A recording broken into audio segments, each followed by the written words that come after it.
Tatalakayin ang pagsasabi ng posisyon ng tao batay sa iba pang tao, gamit ang batayang posisyon o reference point, sa pagtukoy ng kinalalagyan o posisyon ng isang tao batay sa iba pang tao.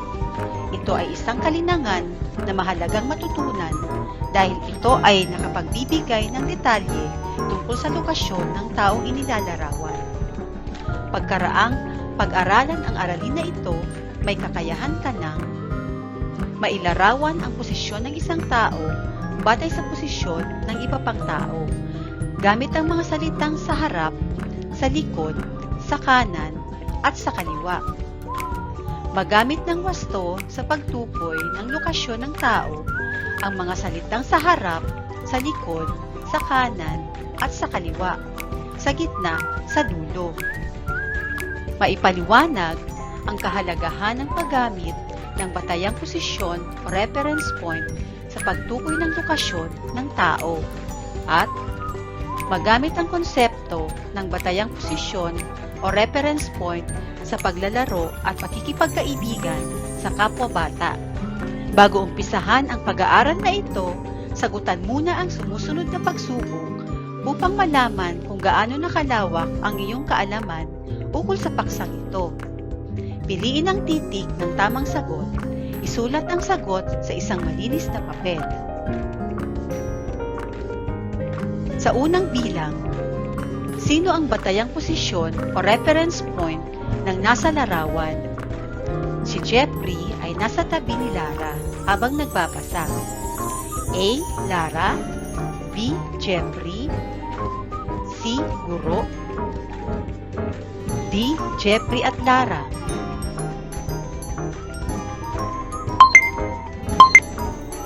Tamang sagot ay A.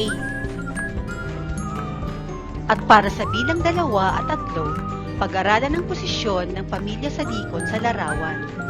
Sa ikalawang bilang, ano ang posisyon ng bunso sa larawan? A. Siya ay katabi ng kanyang kuya. B. Siya ay katabi ng kanyang tatay. C. Siya ay katabi ng kanyang nanay. D. Nasa gitna siya ng kanyang mga magulang.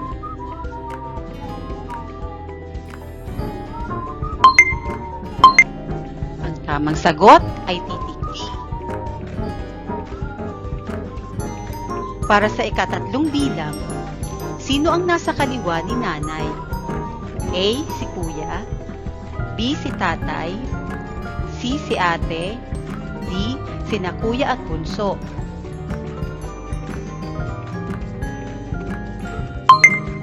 Tamang sagot ay titik C. At para sa ikaapat na bilang, naglalaro ng habul-habulan ang magkakaibigang Eric, Che at Jen. Sino ang nasa dulo ni Che? A. Jen, B. Eric, C. Eric at Jen, D. Mahirap matukoy.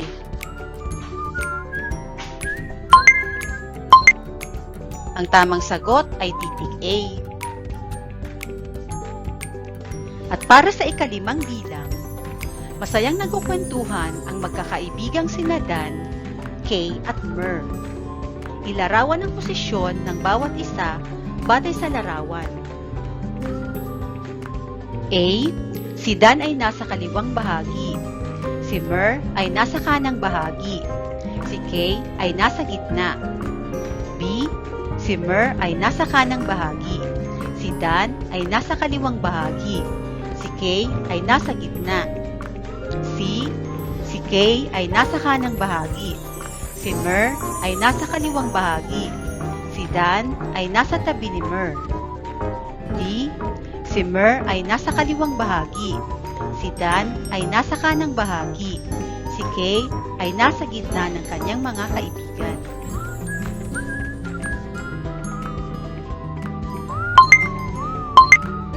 Tamang sagot ay titik D. Ilan ang nakuha mong score? Huwag kang mag-alala. Magkakaroon pa tayo ng pag-aaral upang makatulong sa iyo.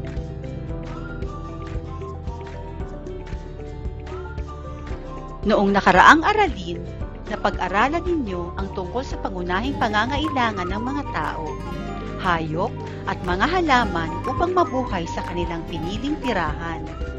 Kailangan din nila ang pangangalaga at pag-iingat sa kapaligiran upang matugunan ang kanilang mga pangangailangan. Ang bawat tao, bata man o matanda, ay manggagawa para mapabuti ang ating kapaligiran. Gumuhit ka ng masayang muka sa bilog kung ang sitwasyon ay gumagawa ng tama at malungkot na muka kung hindi.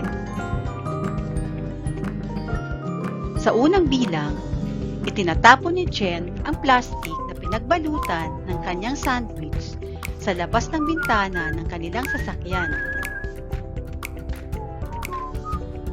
Sa ikalawang bilang, nagtanim ulit si Mang Juan ng mga punong pamalit sa mga punong natumba noong nagdaang bagyo.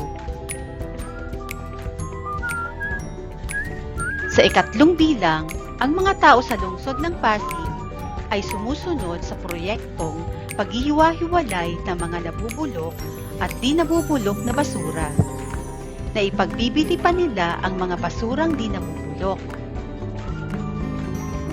At sa ikaapat na bilang, galit na galit si Mang Pedring dahil binabaha ang kanilang lugar. Pero tuwing gabi palihim pa rin itinatapon ang kanyang mga basura sa gilid ng ilog.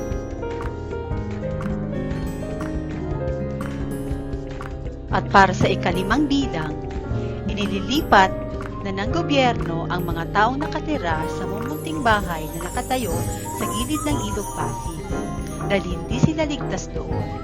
Nagiging dahilan din sila ng pagbaha. Sumunod ang mga tao kaya't naging mas ligtas sila sa kanilang nilipatan.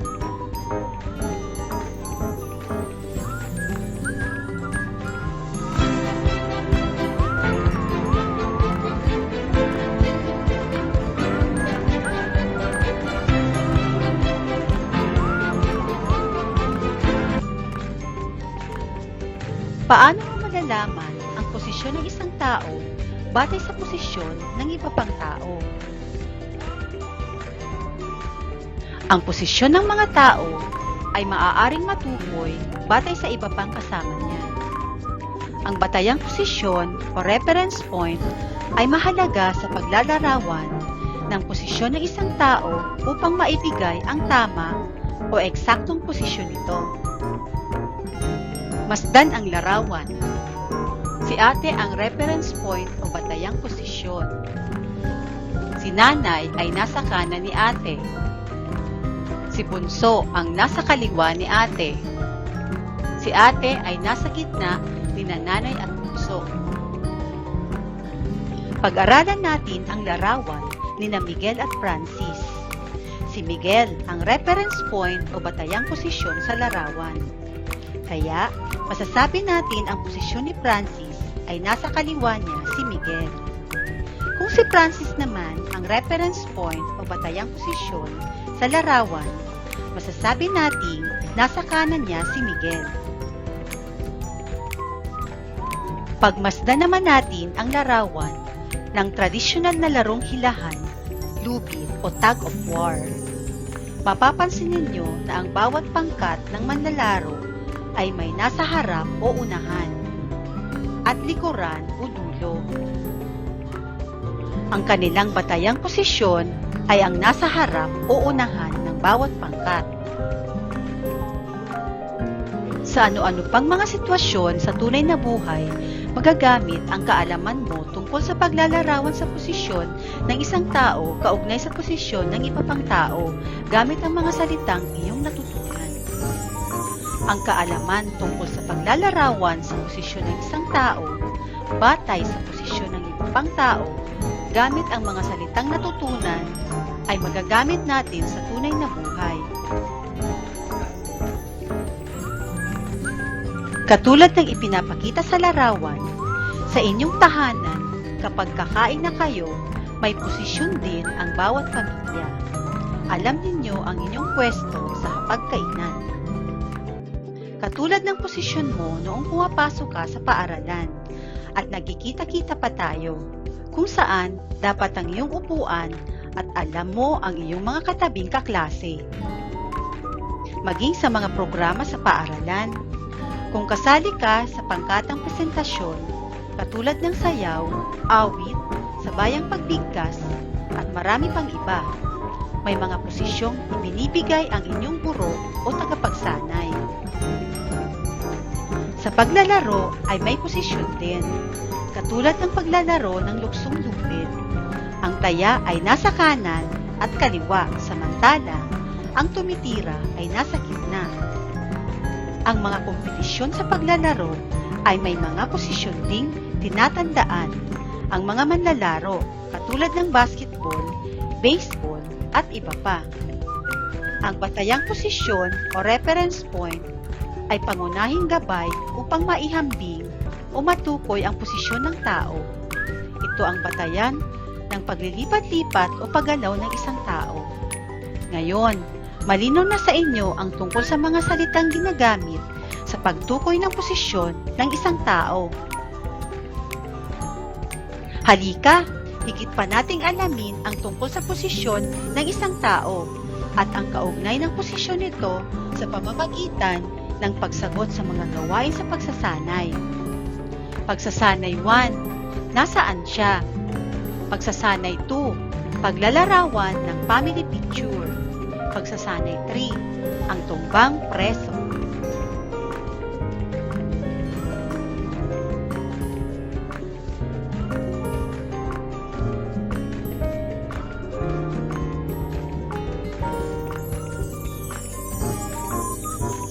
Naririto ang mga sagot sa pagsasanay.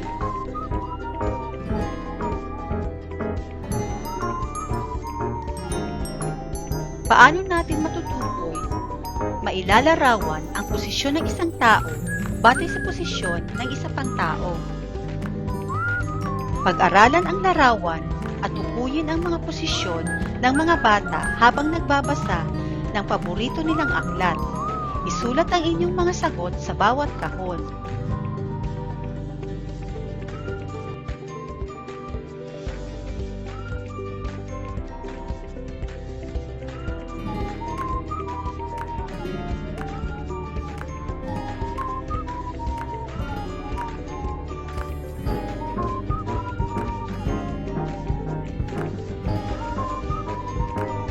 Bakit mahalaga sa mga bata ang pakikipagkaibigan at pakikipaglaro? Mayroon ka bang kaibigan? Mahilig ka bang makipaglaro sa kanila tulad ng nasa larawan? Maaari mo bang matukoy ang posisyon ng magkakaibigang Makmak, Alden at Mario, Gio at Joel? Sino ang nasa kanan? Sino ang nasa kaliwa? Sino ang nasa gitna? Sino-sino ang nasa dulo o likod?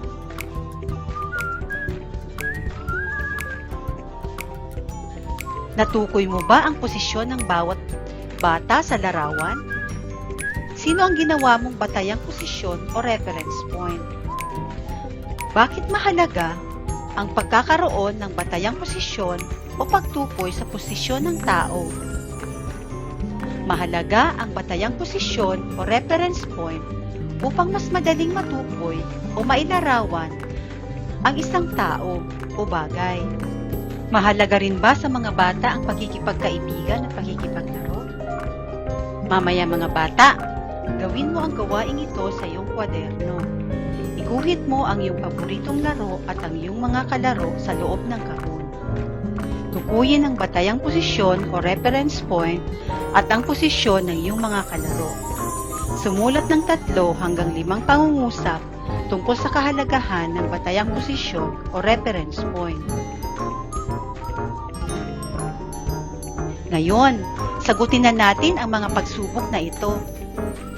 Isulat sa malinis na papel ang titik ng tamang sagot. Sa unang bilang, sino ang batayang posisyon o reference point ng nasa larawan? Nasa harap ng tatay ang kanyang anak. A. Anak. B. Tatay. C. Anak at tatay. D. Mahirap matukoy.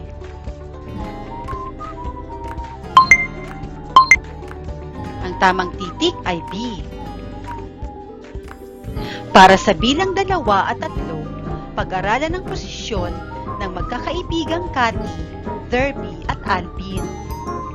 Sa ikalawang bilang, ano ang posisyon ni Derby sa larawan? A. Nasa kaliwa ni Alvin. B. Nasa kanan ni Cathy. C. Nasa likod ni Cathy at Alvin. D. Nasa gitna ni Cathy at Alvin.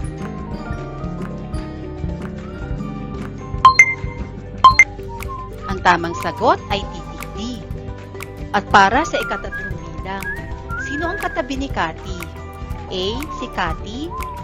B. Si Alvin. C. Si Derby. D. Sina Cathy at Alvin.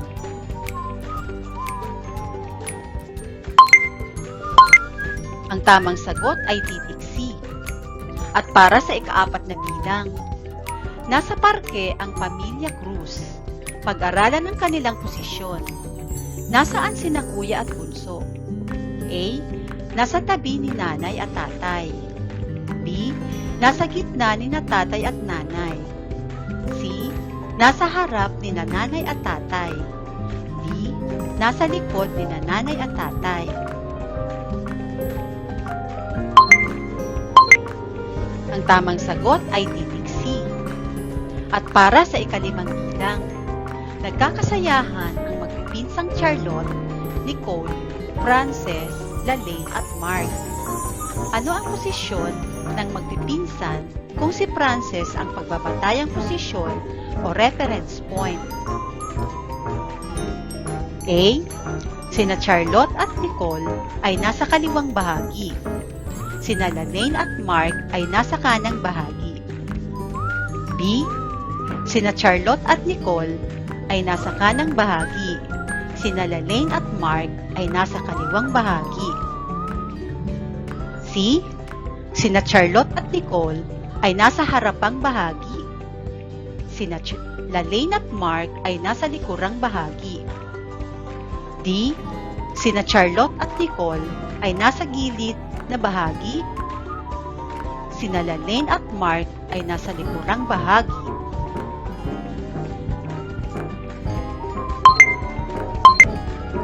Ang tamang sagot ay titik B. Magaling mga bata, inaasahan ko na makakakuha kayo ng mataas na score.